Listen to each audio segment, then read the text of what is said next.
right. So that one, I got to get you a little clip for that.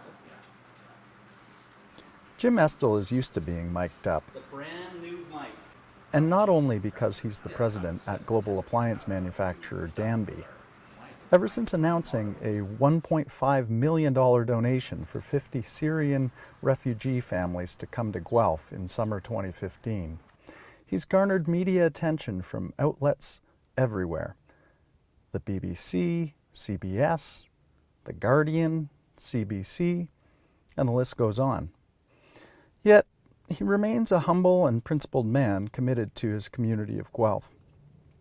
So when I told him that my modest crew of one, me, wanted to share a different approach to his story than the major media angle, he emailed a suggestion.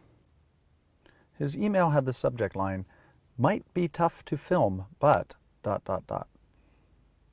I often do outdoor walking meetings. I have a beautiful trail I go on that is close to Danby.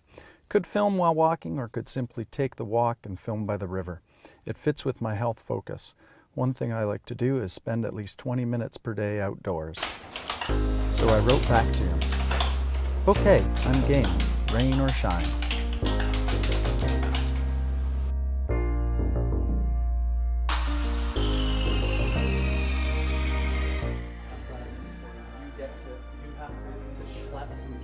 Oh, all good, all good. Because, you know, partly I do this for my exercise, so it means it helps for me to carry more. So we set out on a dull, early spring day to walk, talk, and film. Can you recall like a specific news story or personal story or something that sparked you to say, I have to do something? You know, there wasn't a specific story that tilted me over. It was just all of the news and seeing what was happening. But one thing that came to mind is I had heard a rabbi speak in New York, and he had said part of what caused the issue in the Holocaust where people stood by and did nothing. And the other part of it is I read a book, because I read tons of books, that says not doing something is making a decision.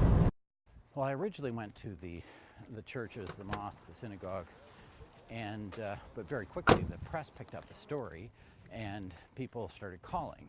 So in the end we ended up with 800 registered volunteers. People volunteer because they're good people, they want to feel good about helping, but you have to realize it's not actually helping to make people dependent.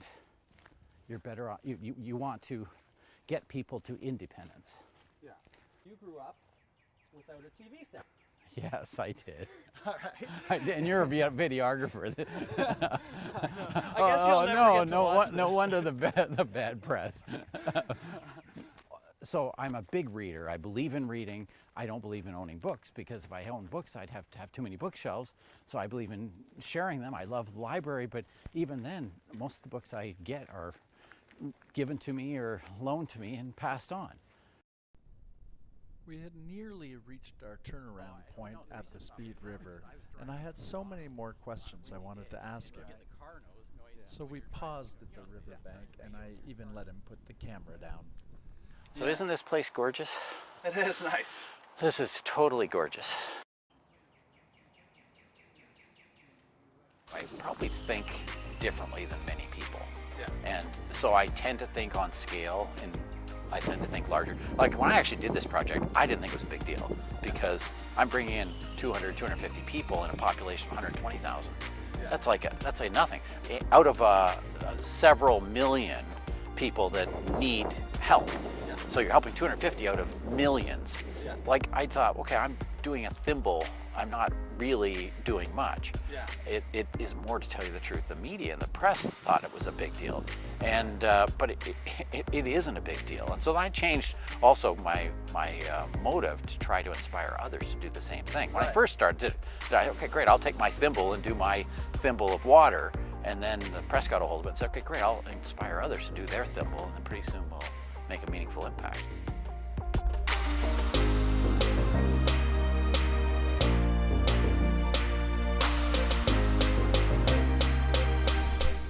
I catch up with Jim a couple of weeks later, where he's speaking at the Friends of the Guelph Public Library AGM, inspiring others just as he had said he would.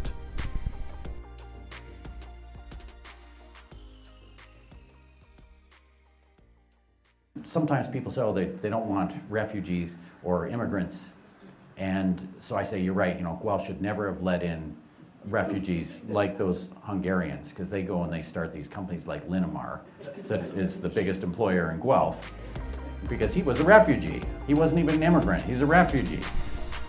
Back on the trail, as we head on the return leg of our hike, I want to ask Jim what he believes the future holds for the Syrian refugees who have become a part of our community. Well, I actually think that 90% of them will be settled, working, have a good life, and be contributing to society. Right. My hope is that more people will help more people however they choose to help them. Yeah. And that if I can inspire that, it would be great.